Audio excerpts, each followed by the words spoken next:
Hello. आज हम बात करेंगे दृष्टि द विजन की टेस्ट सीरीज, जो कि इसका थर्ड पार्ट है। और इस सेक्शन में जो क्वेश्चन होंगे वो पॉलिटी से रिलेटेड होंगे, और ये बीपीएससी के साथ साथ सीडीपीओ और बिहार असाइनमेंट्स के लिए भी इम्पोर्टेंट होगा, और साथ ही अदर स्टेट पीसीएस के लिए भी यह इम्पोर्टेंट है, क्योंकि सभी स्टेट के क्वेश्चन लगभग एक जैसे ही आते हैं।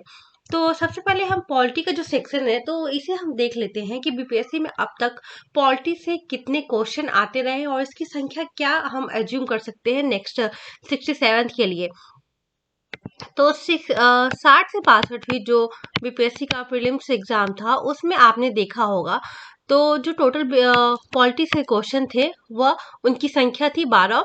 उसके बाद 63rd में हमने देखा इसकी जो संख्या थी 63rd में भी 12 ही संख्या थी, और 64th में भी इसकी जो संख्या थी पॉलिटी से लगभग जो क्वेश्चन आए हुए थे 12 थे, और 65 से जो इसकी संख्या थी उसमें टोटल 8 क्वेश्चन, और 66 बीपीएससी में हमने देखा इससे पॉलिटी से 6 क्वेश्चन थे। तो इससे हम क्या अज्यूम कर सकते हैं कि अभी भी कम से कम 10 से 15 या 20 क्वेश्चन पॉलिटी से आ सकते हैं। ये एग्जामिनर के ऊपर डिपेंड करता है। तो चलिए सबसे पहले जो हमारा पहला क्वेश्चन है उसे हम देखते हैं कि संविधान के किस संशोधन अधिनियम के द्वारा दल बदल विरोधी कानून पारित किया गया था। ए 37वां संविधान संशोधन, बी 42वां संविधान संशोधन, या 52वां संविधान संशोधन, या डी 71वां संविधान संशोधन 71वां संशोधन अधिनियम, सॉरी। तो और ई ऑप्शन उपयुक्त में से कोई नहीं, और उपयुक्त में से एक से अधिक। तो इसका जो आंसर हो जाएगा वह हो जाएगा सी 52वां संशोधन अधिनियम। जैसे दल बदल जो विरोधी कानून है ये संविधान की 52वें संशोधन अधिनियम के माध्यम से 1985 में पारित किया गया था। कब किया गया था? तो 1985 में किया गया था, और 1 मार्च 1985 को, डेट भी आप याद कर सकते हैं, कभी कभार पूछ लेता है। तो 1 मार्च 1985 को लागू हुआ था। और इसका ये भी है कि जैसे दल बदल विरोधी कानून उस प्रक्रिया प्रोसेस को निर्धारित करता है जिसके द्वारा सदन सदस्यों को सदन के किसी अन्य सदस्य द्वारा प्रस्तुत याचिका पर सदन के पीठासीन अधिकारी जो होते हैं उनके द्वारा दल बदल के आधार पर आयोग ठहराया जा सकता है। नेक्स्ट क्वेश्चन है 1946 में बनी अंतरिम सरकार का नेतृत्व किसने किया था? तो ए सरदार वल्लभ भाई पटेल, बी अब्दुल कलाम आजाद, सी राजेंद्र प्रसाद, और डी जवाहरलाल नेहरू द्वारा, और ई ऑप्शन। तो इसका जो आंसर हो जाएगा वो हो जाएगा डी जवाहरलाल नेहरू के द्वारा।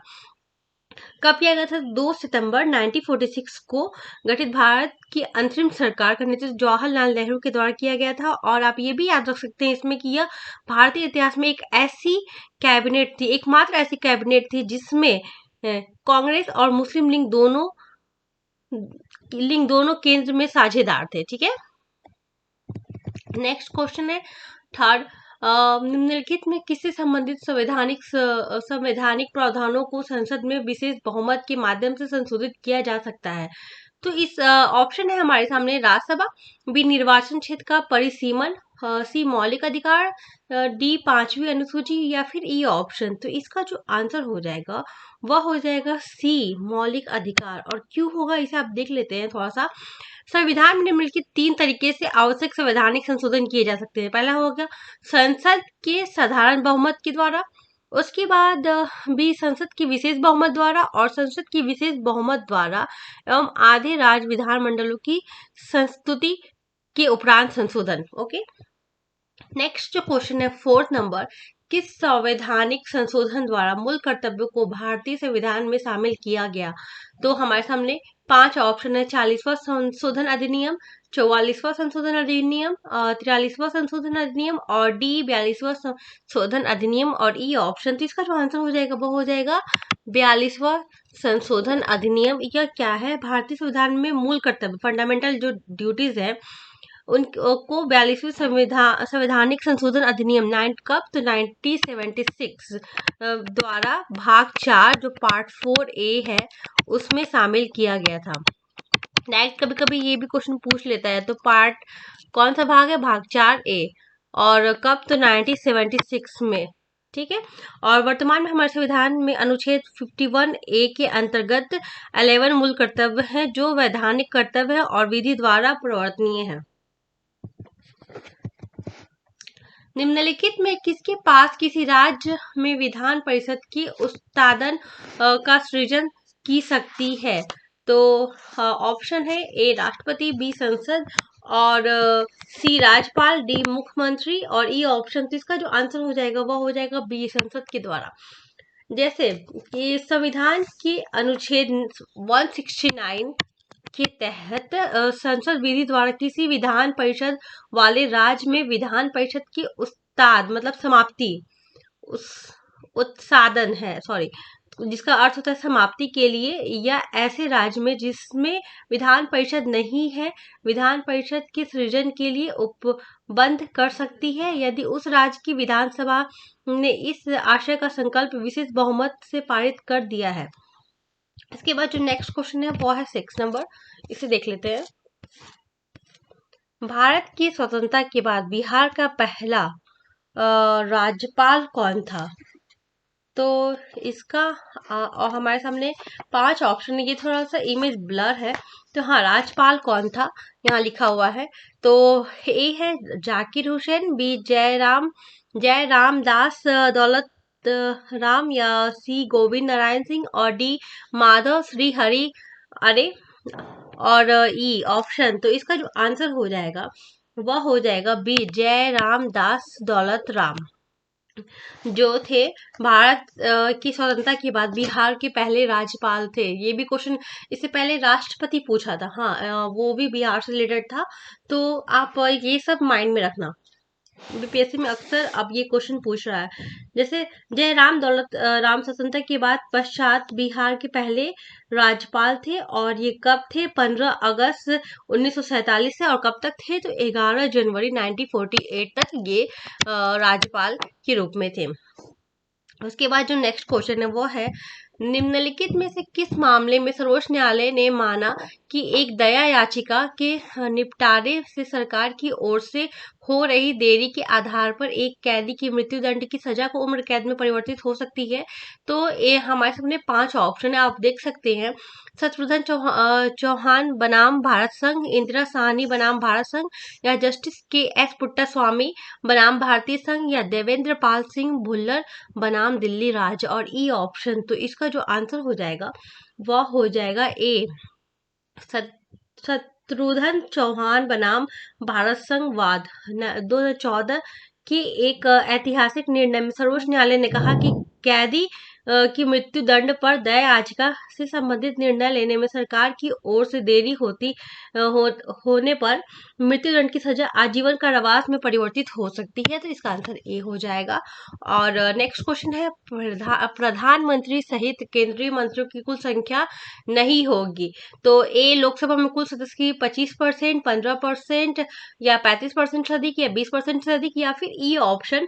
तो इसका जो आंसर हो जाएगा वह हो जाएगा बी, लोकसभा में संविधान के 91 जो संशोधन था, 91 जो संशोधन हुआ था, उसमें अधिनियम 2003 द्वारा अनुच्छेद 75(1) किसके तहत? तो 75(1) ए के तहत, यहाँ पे आप देख लो ऐसे लिखा रहेगा 75(1) ब्रैकेट में और फिर ए के तहत अंत स्थापित किया गया था कि जिसके अनुसार मंत्रिपरिषद में प्रधानमंत्री सहित मंत्रियों की कुल संख्या लोकसभा के सदस्यों की कुल संख्या की 15% से अधिक नहीं होनी चाहिए। तो यहाँ इसका आंसर हो जाएगा बी, 15% से अधिक नहीं होनी चाहिए। और 9 नंबर, निम्नलिखित में से कौन संविधान प्रारूप समिति के सदस्य नहीं थे, पूछ रहा है। तो डॉक्टर के एम मुंशी, सैयद मोहम्मद सादुल्ला और T Krishnamachari, D Rajendra Prasad doctor. तो इसका जो आंसर हो जाएगा वह हो जाएगा डी, डॉक्टर राजेंद्र प्रसाद। बाकी सभी जो थे इसके सदस्य थे। बिहार विधानसभा में सीटों की कुल संख्या कितनी है? तो ये आप तो याद रखना क्योंकि पूछ ही लेता है अक्सर। तो यह इसका जो आंसर है हमारे सामने 5 ऑप्शन है, 239, 241, 243 या 245 या फिर ई ऑप्शन। तो इसका जो आंसर हो जाएगा वह हो जाएगा सी, सी कैसे कि जैसे कुल विधानसभा की कुल सीटों की संख्या 243 है, 243 में से 242 सीटों के लिए सदस्यों का चुनाव प्रत्यक्ष निर्वाचन द्वारा किया जाता है, जबकि एक सदस्य जो कि राज्यपाल द्वारा नामित किया जाता है, जो कि एंग्लो इंडिया समुदाय से संबंधित है। और विधानसभा में 38 सीटें जो है अनुसूचित जातियों और 2 सीटें अनुसूचित जनजातियों के लिए आरक्षित है।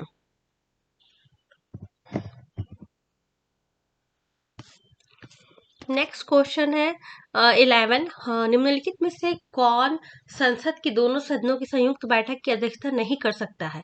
तो इसका जो आंसर हो जाएगा वो हो जाएगा ई।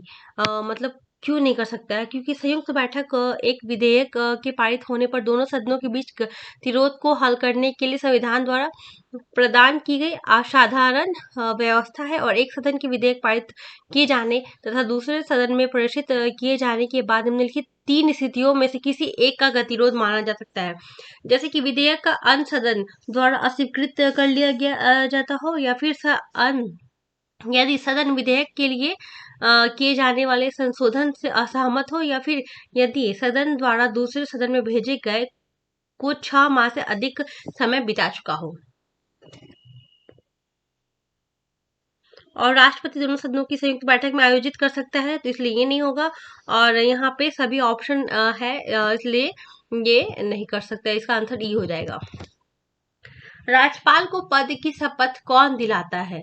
तो इसका जो आंसर हो जाएगा राज्यपाल को, तो संबोधित राज्य के उच्च न्यायालय का मुख्य न्यायाधीश जो होगा, ये राज्यपाल के को पद का शपथ दिलाता है। उसके बाद जो नेक्स्ट क्वेश्चन है 13 नंबर, भारत के नियंत्रक और महालेखक परीक्षक जैसे कि कैग के संदर्भ में निम्नलिखित में से कौन सा कथन सही नहीं है? तो इसका जो आंसर हो जाएगा वो हो जाएगा ई, क्योंकि यह कैग के पद का उल्लेख भाग 6 के अंतर्गत किया गया, जबकि इसका आंसर हो जाएगा 5 के अंतर्गत किया गया। मतलब ये सही, ये गलत है। और उसके बाद संविधान संशोधन के अनुच्छेद 148 से 51 कैग से संबंधित प्रावधान करते हैं। तो और इसकी जो, तो इसका आंसर जो हो जाएगा वो हो जाएगा ई, क्योंकि कैग से रिलेटेड आप समझ सकते हैं संविधान के अनुच्छेद में 148 से 151 कैग से संबंधित प्रावधान करता है, और कैग की नियुक्ति भारत के राष्ट्रपति द्वारा अपने हस्ताक्षर और मुद्रा सहित अधिपत्र द्वारा की जाती है। और यह जो है 6 वर्ष या 65 वर्ष की आयु तक जो भी पहले हो वो पद धारण करता है, और साथ ही वह भारतीय लेखा परीक्षा और लेखा विभाग जैसे का प्रमुख होता है। उसके बाद जो नेक्स्ट क्वेश्चन 14 नंबर, वर्तमान में पटना उच्च न्यायालय का मुख्य न्यायाधीश कौन है? पटना उच्च न्यायालय का मुख्य न्यायाधीश, इसका आंसर हो जाएगा संजय करोल। निम्नलिखित में कौन सा मौलिक अधिकार भारतीय नागरिकों के लिए उपबंध है परंतु विदेशियों के लिए नहीं? तो ये इंपॉर्टेंट है, जैसे वाक एवं अभिव्यक्ति की स्वतंत्रता, ठीक है, और उसके बाद से विधि के समक्ष समानता, जीवन एक स्वतंत्रता और संरक्षण। तो इसका जो आंसर हो जाएगा वो हो जाएगा ए, परंतु एक, क्योंकि यह जो है आर्टिकल 19 के तहत, जैसे आप मान लो कौन कौन सा, जैसे धर्म, जैसे कुछ मौलिक अधिकार है जो विदेशियों को उपलब्ध नहीं है, जैसे आर्टिकल 15 हो जाएगा, आर्टिकल 16 हो जाएगा, और आर्टिकल 19, 91A और आर्टिकल 29 और 13, जैसे कि धर्म, जाति, नस्ल, लिंग, जन्म स्थान के आधार पर विशेष भेदभाव, और 15 है, और लोक नियोजन विषय के अवसर पर समता, ये अनुच्छेद 16 है। और अंतर्गत अनुच्छेद 90 के अंतर्गत स्वतंत्रता है, जिसमें वाक और अभिव्यक्ति की स्वतंत्रता शामिल है।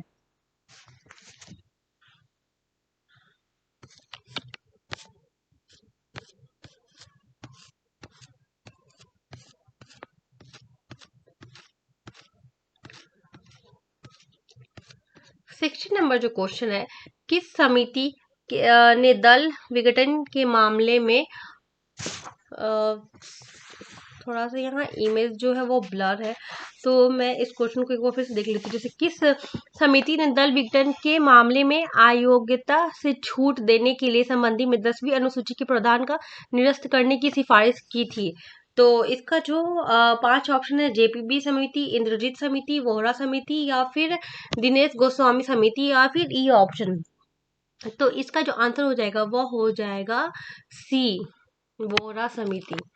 और 17 नंबर है, भारत सरकार अधिनियम 1935 में अंतर्विष्ट इंस्ट्रूमेंट ऑफ इंस्ट्रक्शन को हमारे संविधान में निम्नलिखित में से किस रूप में शामिल किया गया था? तो इसका जो आंसर हो जाएगा सी हो जाएगा। और सॉरी से पहले जो क्वेश्चन था उसका जो आंसर होगा वह होगा दिनेश गोस्वामी समिति के द्वारा, जो कि 16 का जो आंसर होगा वह हो जाएगा डी। 16 जो क्वेश्चन है इसका आंसर हो जाएगा दिनेश गोस्वामी समिति के द्वारा। और 17 का जो आंसर होगा वह हो जाएगा सी, राज्य के नीति निर्देशक तत्व के संबंध में। नगर निगम प्राप्त करने वाला बिहार का पहला शहर कौन सा पहला शहर था, कौन था? तो ए पटना, बी बेगूसराय, सी गया और डी मुजफ्फरपुर या फिर ई ऑप्शन। तो इसका जो आंसर हो जाएगा वो हो जाएगा डी मुजफ्फरपुर। भारतीय संविधान के अनुसार न्यायिक समीक्षा की शक्ति निम्नलिखित में से किसी से निहित नहीं है। तो इसका जो ऑप्शन है वो सर्वोच्च न्यायालय, उच्च न्यायालय, अधीनस्थ न्यायालय, न्यायाधिकरण या फिर ई ऑप्शन। तो 19 का जो आंसर हो जाएगा वो हो जाएगा ई। क्यों होगा? क्योंकि भारतीय संविधान में सर्वोच्च न्यायालय और उच्च न्यायालय दोनों को न्यायिक समीक्षा का अधिकार दिया गया है।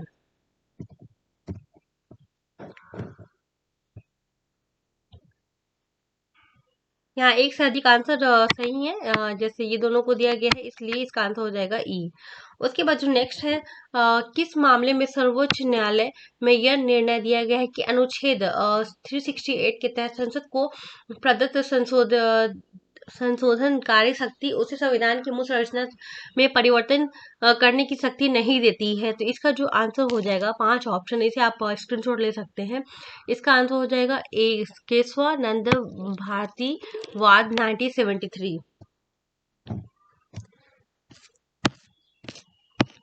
21 निम्नलिखित में से कौन सा सरदार स्वर्ण सिंह समिति की अनुशंसा का परिमाण है? तो इसका जो आंसर हो जाएगा वो हो जाएगा ए, मूल कर्तव्य जो है सरदार स्वर्ण सिंह समिति की अनुशंसा का परिमाण है। उसके बाद 22 नंबर है, 22 नंबर भारतीय संविधान की प्रस्ताव में कितने प्रकार की स्वतंत्रताओं का उल्लेख किया गया है? तो भारतीय संविधान संशोधन में यहाँ पे ऑप्शन है 1, 2, 3 या फिर 4। तो इसका आंसर हो जाएगा 1, सॉरी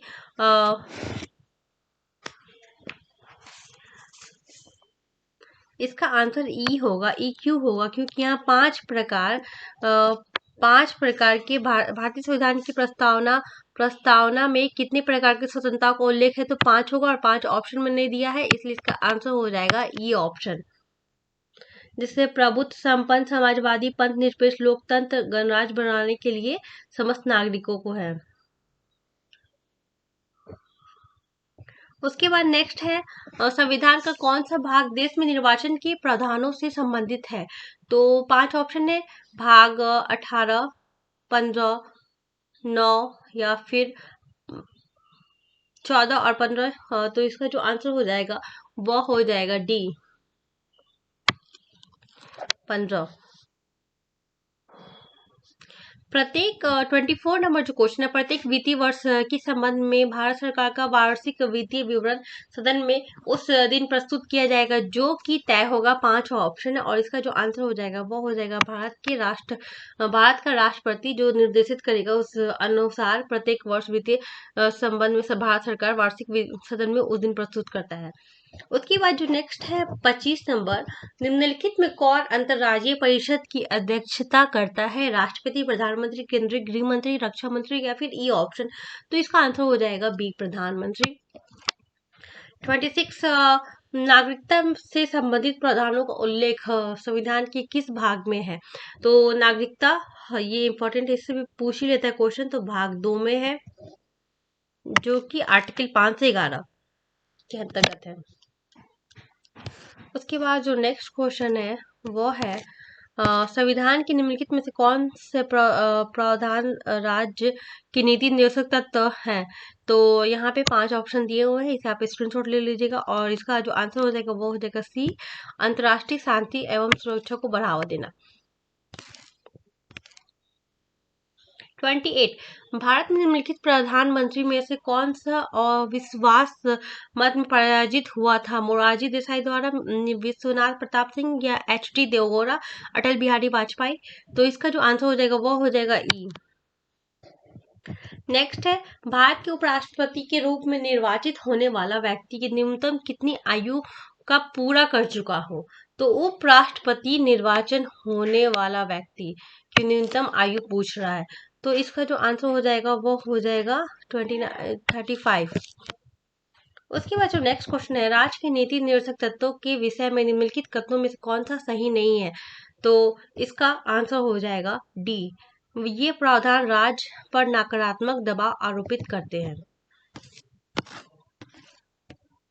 निम्नलिखित में से किस रीट का अर्थ प्राधिकृत या वारंट द्वारा है? ए अधिकार परीक्षा, परमादेश, बंदी प्रत्यक्षीकरण या उत्प्रेषण? तो इसका जो आंसर हो जाएगा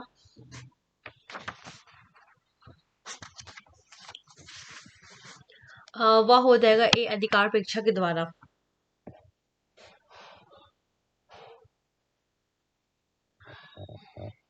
परमादेश मतलब हम आदेश देते हैं। बंदी प्रत्यक्षीकरण को प्रस्तुत किए जाए, और उत्प्रेषण का अर्थ हुआ प्रमाणित होना या फिर सूचना देना।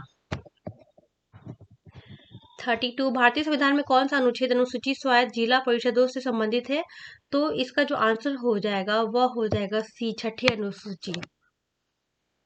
उसके बाद जो नेक्स्ट है, किसकी अनुशंसा पर धन विधेयक लोकसभा में पेश किया जाता है? तो इसका आंसर हो जाएगा राष्ट्रपति की अनुशंसा पर। उसके बाद से नेक्स्ट, संसद में के संयुक्त बैठक के संदर्भ में निम्नलिखित कथनों में कौन सा सही है? तो इसे आप स्क्रीनशॉट ले लीजिएगा 5 ऑप्शन को। तो इसका जो आंसर हो जाएगा वह हो जाएगा ई।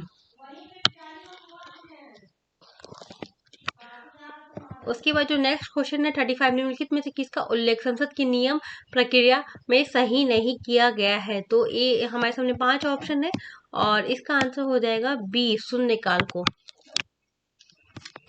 उसके बाद जो नेक्स्ट क्वेश्चन है वह है, भारत के संविधान में शिक्षा के अधिकार को किस संविधान संशोधन के माध्यम से मूल अधिकार में जोड़ा गया? तो इसका जो आंसर हो जाएगा वो हो जाएगा डी, संविधान के 86वें संशोधन अधिनियम के द्वारा। 37, संविधान का निम्नलिखित में से कौन सा अनुच्छेद राष्ट्रपति को अध्यादेश लाने की शक्ति प्रदान करता है? तो इसका जो आंसर हो जाएगा वो हो जाएगा सी, अनुच्छेद 123। उसके बाद संविधान के किस अनुच्छेद में उल्लेख किया गया है कि भारत राष्ट्रपति की सहायता एवं परामर्श के लिए प्रधानमंत्री की अध्यक्षता वाली मंत्रिपरिषद होगी? तो 38, इसका जो आंसर हो जाएगा वो हो जाएगा डी, अनुच्छेद 74। उसके बाद जो नेक्स्ट क्वेश्चन है 39 नंबर, वह है, निम्नलिखित में से कौन सा निकाय आंग्ल भारतीय समुदाय के लिए संवैधानिक और अन्य कानूनी छुपाए से संबंधित मामलों की जांच करता है और राष्ट्रपति को इसकी रिपोर्ट प्रस्तुत करता है? तो इसका जो आंसर हो जाएगा वह हो जाएगा बी, राष्ट्रीय अनुसूचित जाति आयोग। 40, भारतीय निर्वाचन आयोग के अनुसार राष्ट्रीय दल के रूप में मान्यता प्राप्त करने हेतु किस राजनीतिक दल को कितने राज्यों में राज्य स्तरीय दल के रूप में मान्यता प्राप्त होनी चाहिए? तो इसका आंसर हो जाएगा सी, कम से कम 4 राज्य। उसके बाद जो नेक्स्ट क्वेश्चन है वो है, निम्नलिखित में से कौन सा पृथक बिहार राज्य की मांग करने वाला प्रथम व्यक्ति था? तो पृथक बिहार राज्य की मांग करने वाला प्रथम व्यक्ति कौन था? तो इसका जो आंसर हो जाएगा वो हो जाएगा सी, डॉक्टर सचिदानंद सिन्हा द्वारा पृथक बिहार राज्य की मांग की गई थी। उसके बाद 42, भारत के महान न्यायवादी के संबंध में निम्नलिखित तथ्यों में से कौन सा सही नहीं है? तो हमारे सामने 5 ऑप्शन है और इसका जो आंसर हो जाएगा 42, इसका आंसर हो जाएगा बी, वह केंद्रीय कार्यपालिका का हिस्सा नहीं है। उसके बाद जो नेक्स्ट है 43, भारतीय संविधान 73वां संशोधन अधिनियम 1992 उन सभी राज्यों में पंचायती राज की त्रिस्तरीय प्रणाली का प्रावधान करता है जिसकी संख्या 10 लाख से अधिक, 20 लाख से अधिक, 15 लाख से अधिक या 30 लाख से अधिक। तो इसका आंसर हो जाएगा बी, 20 लाख से अधिक हो। उसके बाद नेक्स्ट 44, निम्नलिखित में से किस राज्य की विधानसभा में सीटों की कुल संख्या सर्वाधिक है? तो इसका जो आंसर हो जाएगा वो हो जाएगा ए, पश्चिम बंगाल। नेक्स्ट 45, निम्नलिखित में से कौन सा राज्य कार्यपालिका का भाग नहीं है? तो इसका आंसर हो जाएगा बी, विधानसभा अध्यक्ष यह कार्यपालिका का भाग नहीं है। उसके बाद नेक्स्ट क्वेश्चन है 46, निम्नलिखित में से किस रीट में न्यायालय द्वारा किसी व्यक्ति द्वारा लोक कार्यालय में दायर अपने दावे की वंदना की जांच करने के लिए जारी किए जाते हैं? तो इसका आंसर हो जाएगा डी, अधिकार परीक्षा के द्वारा। निम्नलिखित में से कौन बिहार का पहला मुख्यमंत्री था? तो इसका आंसर हो जाएगा सी, श्री कृष्ण सिंह द्वारा।